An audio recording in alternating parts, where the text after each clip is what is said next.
오늘은 우리 식탁에 자주 오르는 깻잎 이야기예요. 그저 좋다고만 생각했던 깻잎에 숨겨진 충격적인 반전이 있다는 사실 알고 계셨나요? 깻잎 열장. 놀랍게도 바나나 한 개만큼 칼륨이 많대요. 그런데 이게 왜 문제일까요? 특정 분들에겐 정말 절대 방심할 수 없는 조심해야 하는 이유가 있거든요. 오늘은 깻잎의 3가지 배신에 대해 정확히 알려드릴게요. 익숙했던 생깻잎과 찐깻잎의 숨겨진 차이와 보관 시 생각지도 못하게 생기는 변화, 그리고 우리가 환상의 조합이라 믿었던 삼겹살과의 깻잎쌈까지 그 모든 진실을 낱낱이 공개합니다. 특히 어떤 특정 질환을 가진 분들이 깻잎을 특히 멀리해야 하는지는 영상 중반에 정확히 공개할 테니 여러분의 소중한 건강을 위해 꼭 끝까지 시청해주세요. 먼저 깻잎의 장점부터 간단히 볼게요. 깻잎은 철분이 케일보다 많고 칼슘은 시금치보다 5배나 많아요. 비타민과 항산화 성분도 풍부해서 면역력에 도움을 주고 소화도 돕는 그야말로 우리 몸에 이로운 채소예요. 또 깻잎의 향 성분은 항균 효과가 있어서 삼겹살 같은 기름진 음식과 먹으면 느끼함을 줄여주는 좋은 궁합이에요. 심지어 암세포 억제 효과까지 연구된 정말 훌륭한 채소거든요. 그런데 이렇게 온몸에 좋다는 깻잎에 왜 우리가 잘 모르는 때로는 위협적인 함정이 숨어 있을까요? 그럼 지금부터 하나씩 파헤쳐 볼게요.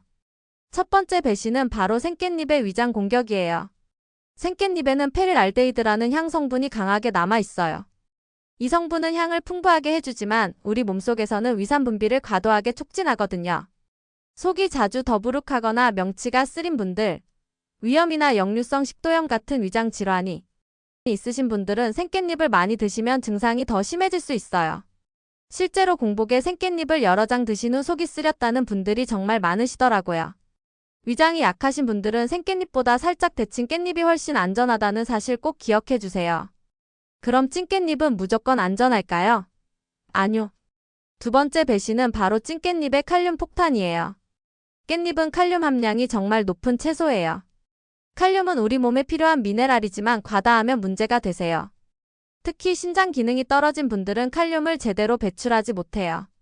그러면 혈중 칼륨 농도가 높아지면서 심장 리듬에까지 치명적인 영향을 줄 수 있다고 알려져 있어요. 의학 용어로 고칼륨 혈증이라고 하는데요. 혈중 칼륨이 일정 수치 이상 올라가면 부정맥이나 심각한 경우 심정지 같은 심장 문제로 이어질 수 있대요. 그래서 이 질환이 있는 분들은 깻잎 섭취를 정말 조심하셔야 해요. 나는 아닐 거야 라고 방심하지 마시고 오늘 내용을 꼭 귀담아 들어주세요. 여기서 잠깐, 여러분 혹시 이런 증상 있으세요? 식후에 자주 붓거나 피로감이 심하거나 숨이 답답한 느낌. 만약 있으시다면 오늘 영상 끝까지 꼭 보세요.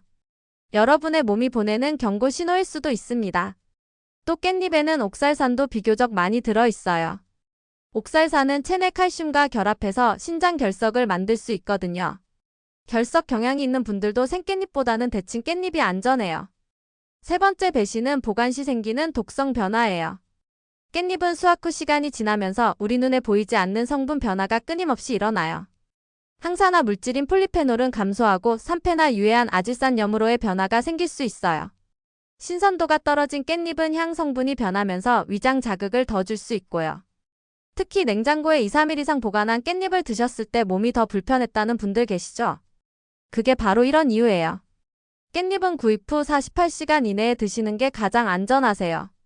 시간이 지난 깻잎은 생으로 드시지 마시고 꼭 데쳐서 소량만 드시고요. 여기까지 들으시면 와, 깻잎 이렇게 무서워서 어떻게 먹어? 하실 텐데요. 여기서 반전이 있습니다.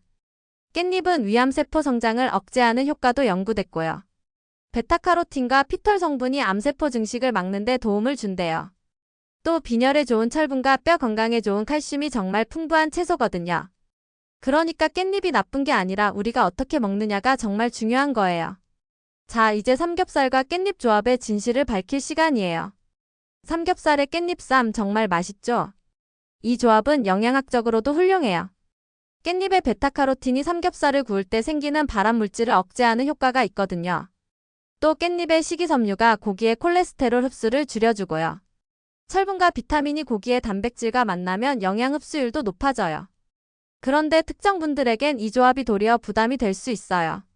고단백 고지방 식사와 깻잎의 높은 칼륨이 만나면 체내 전해질 균형의 변화가 생길 수 있거든요. 특히 그 장기 기능이 약한 분들은 식후 부종이나 피로감이 더 심해질 수 있어요. 자, 이제 약속드린 히든 공개 시간입니다. 지금까지 힌트로 남겨뒀던 그 질환의 정체는 바로 신장 질환이에요. 구체적으로는 만성 신장 질환 환자, 투석 받으시는 분들, 그리고 혈액 내 칼륨 조절이 어려운 분들이에요. 또 잦은 부종이나 고혈압이 있는 분들도 주의가 필요해요. 신장 기능이 떨어지면 칼륨을 소변으로 제대로 배출하지 못하거든요.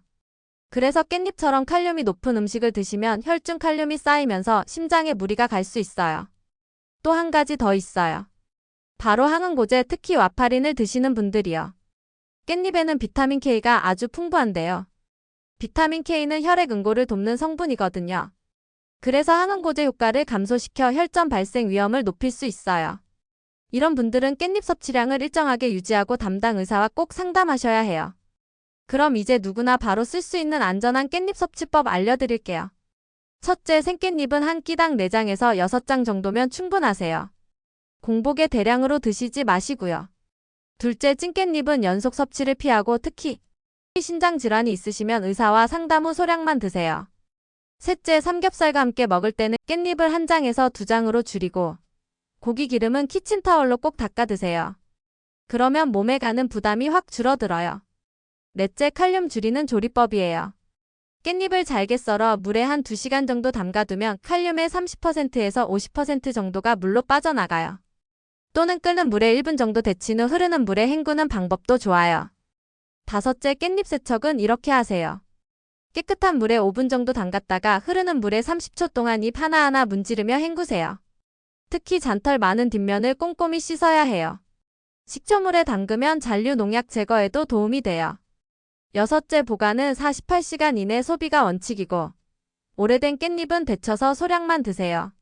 자, 간단 체크리스트 하나 드릴게요. 해당하시면 댓글에 숫자만 남겨주세요. 1번 신장 질환 진단 받으신 분, 2번 항응고제 복용 중이신 분, 3번 식후에 자주 붓거나 숨이 답답한 분. 댓글로 남겨주시면 다른 분들께도 큰 도움이 됩니다. 마지막으로 요약할게요. 깻잎은 철분, 칼슘, 항산화 성분이 풍부한 훌륭한 채소예요. 하지만 어떻게 먹느냐에 따라 안전성이 완전히 달라져요. 오늘 말씀드린 3가지 배신 기억하시죠? 첫째, 생깻잎의 위장 자극. 둘째, 찐깻잎의 칼륨 폭탄. 셋째, 보관 시 독성 변화. 특히 신장 질환이나 항응고제 복용하시는 분들은 섭취 방식에 특별히 주의하세요. 하지만 너무 겁내지 마시고 오늘 알려드린 안전한 섭취법만 잘 지키시면 깻잎의 좋은 점을 충분히 누리실 수 있어요. 이 영상의 내용은 일반적인 정보예요. 개별 질환이나 복약 관련 판단은 반드시 담당 의사와 상담하세요. 오늘 영상이 도움되셨다면 구독과 좋아요 부탁드려요.